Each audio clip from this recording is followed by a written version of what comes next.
Nouveau programme proposé par Réalité du dialogue social avec Ouest France et API. Deux invités pour ce nouveau module. Thomas Coutreau, bonjour. Vous Bonjour. êtes économiste, statisticien et chercheur à l'IRES, l'Institut de recherche économique et sociale.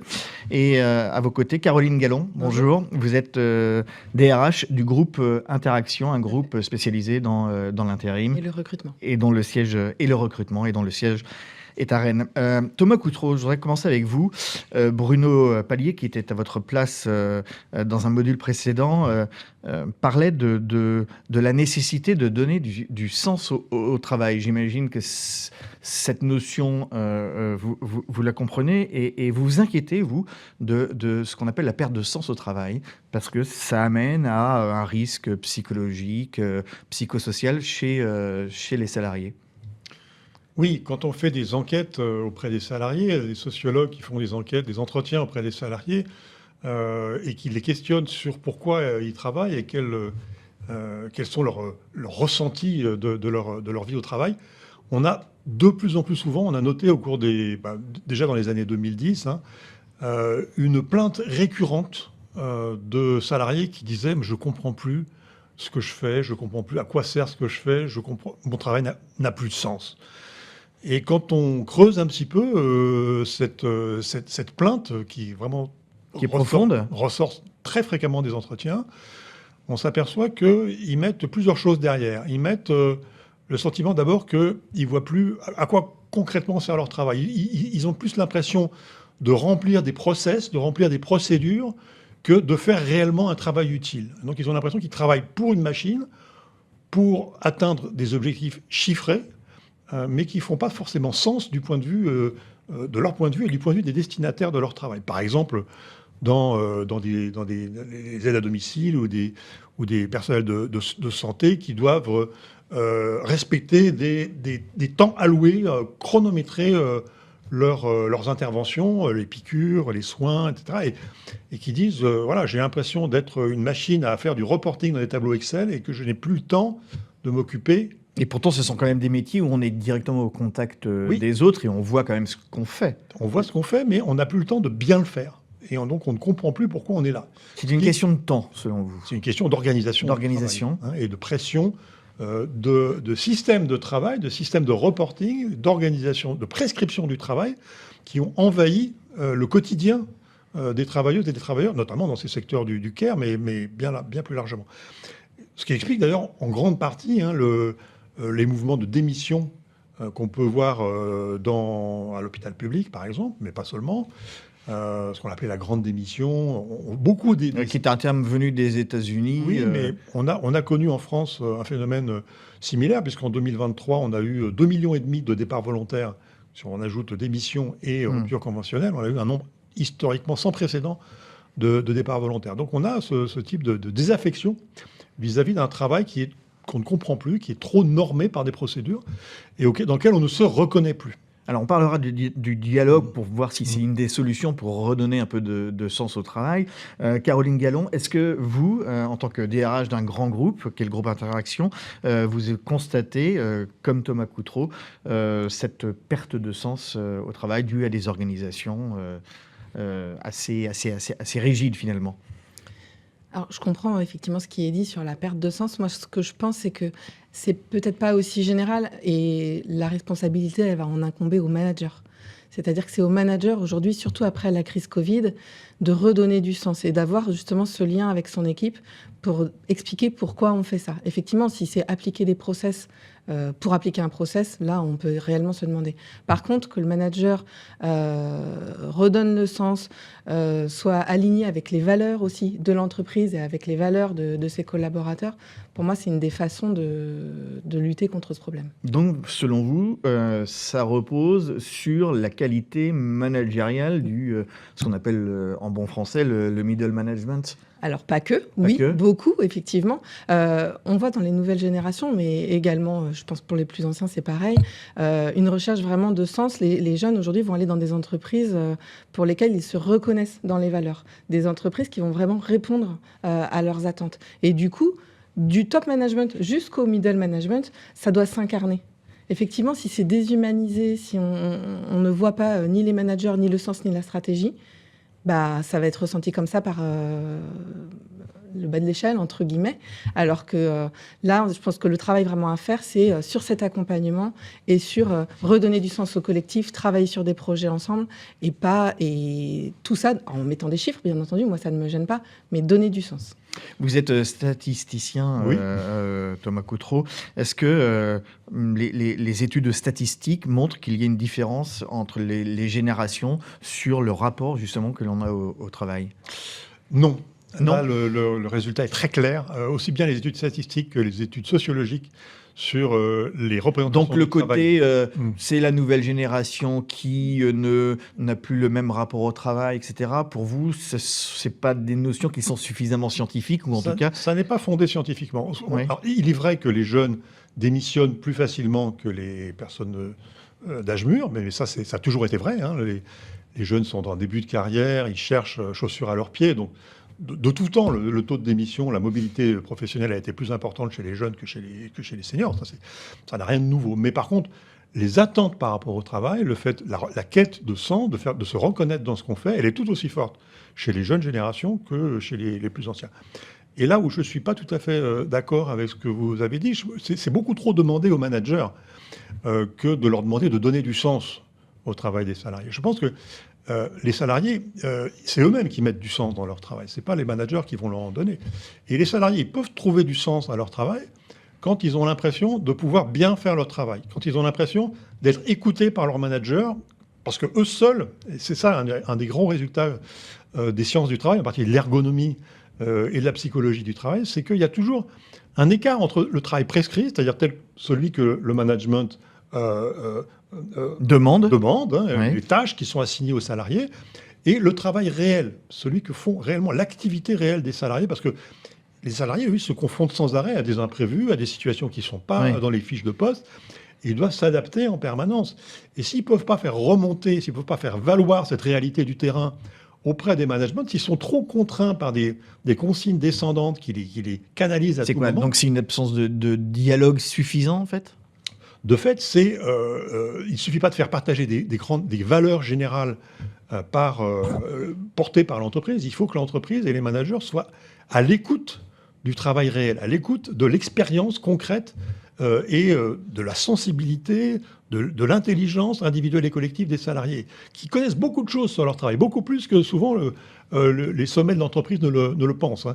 Et donc, on est aujourd'hui face à des organisations du travail qui sont le plus souvent conçues par des cabinets de consulting très éloignés du travail réel, hein, qui vont mettre en place des normes, des procédures. C'est vrai peut-être pour les grandes entreprises, mais la PME... Vous savez, aujourd'hui, 60% des PME travaillent dans des chaînes de sous-traitance.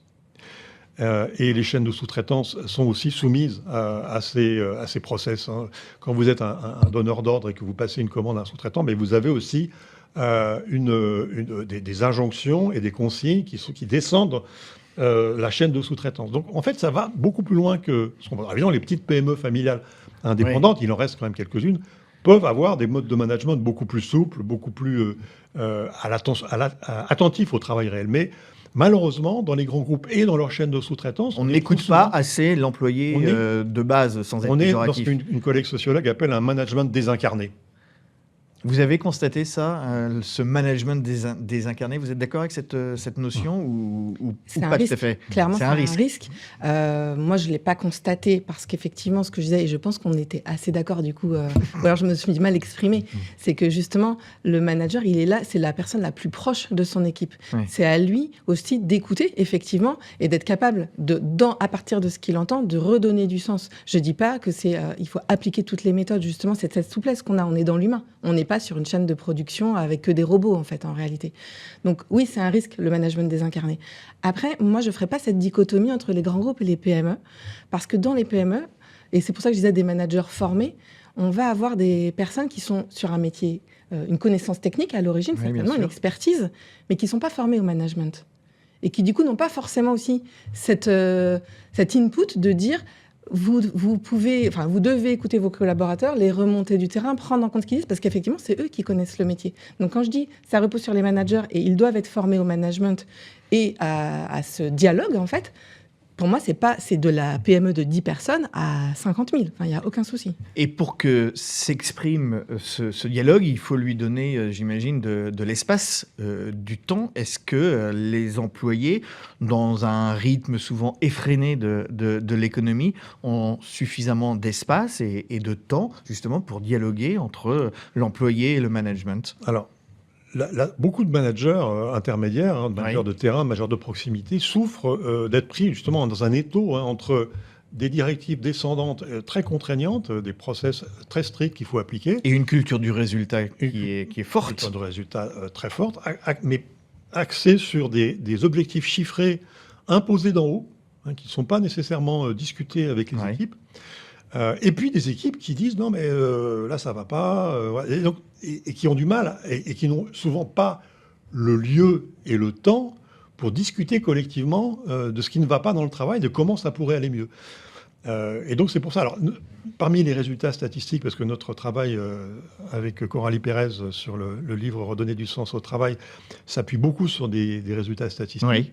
Ce qu'on montre, un des résultats qu'on montre, c'est que les objectifs chiffrés, par exemple, selon qu'ils sont discutés entre le salarié et le manager ou qui sont imposés unilatéralement, ça ne donne pas du tout le même résultat sur le sens du travail ressenti par la personne et aussi sur son état psychique, sur sa santé psychique. On a pu mesurer que des objectifs chiffrés imposés d'en haut contribuent à une dégradation importante de la santé psychique, alors que quand ils sont négociés entre le salarié et sa hiérarchie, ça se passe beaucoup mieux.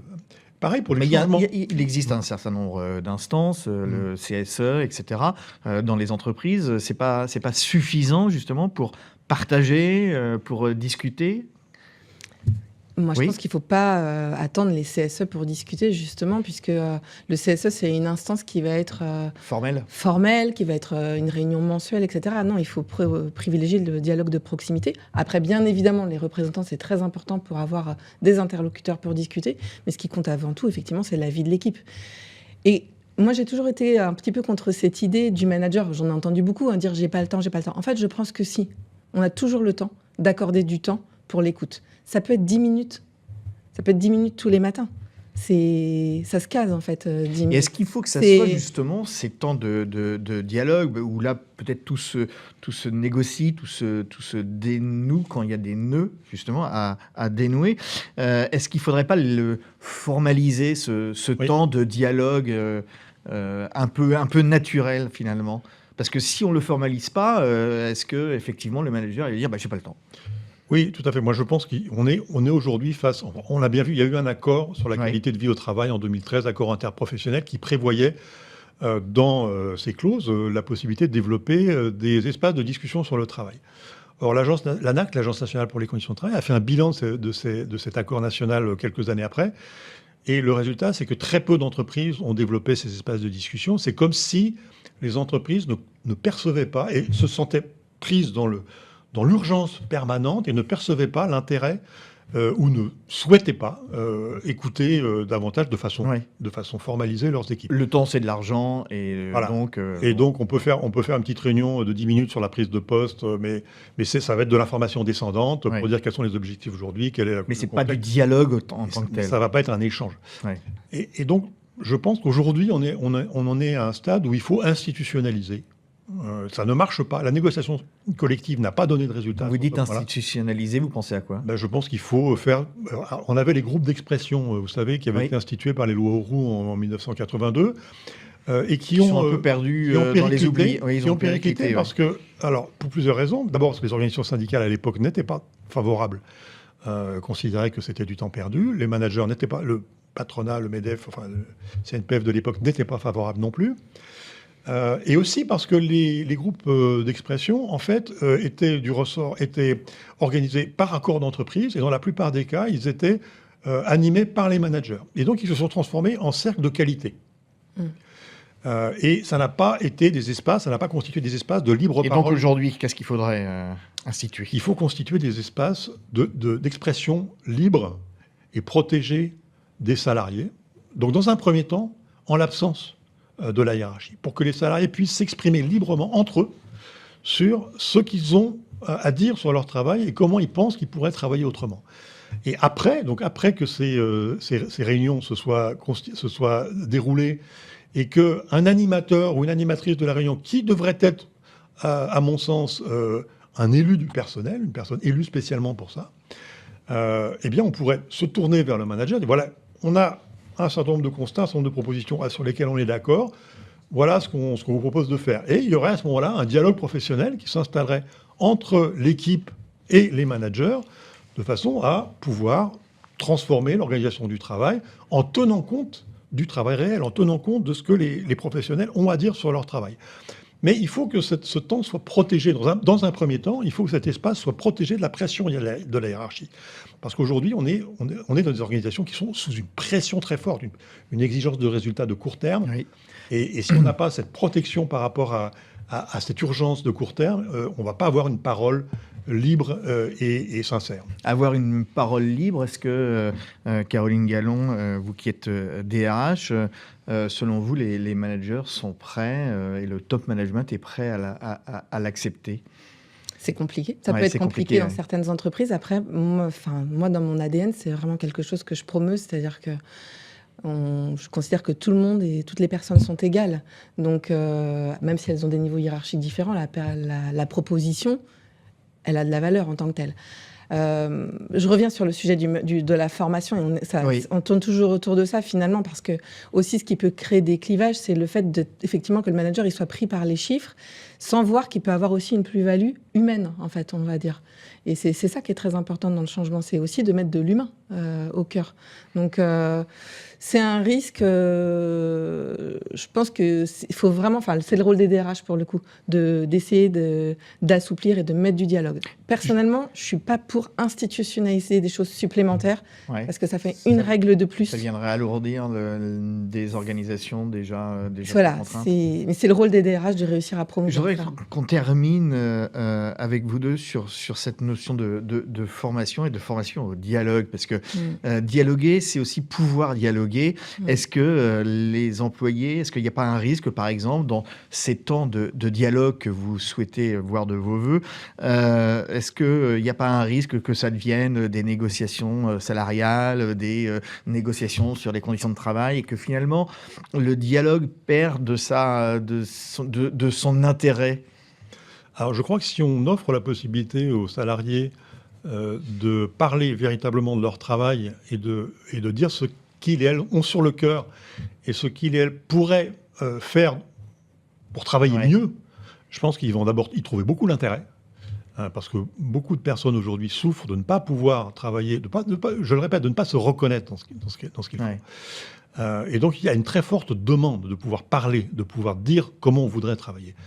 Et ensuite, ce qui ressort, il y a un certain nombre d'expériences qui est minoritaire, mais qui existe, montre que ce qui ressort en termes de propositions, c'est des choses très concrètes, en général très, très opérationnelles, auxquelles les managers n'avaient pas forcément pensé. Même souvent, ils sont surpris par la qualité des propositions.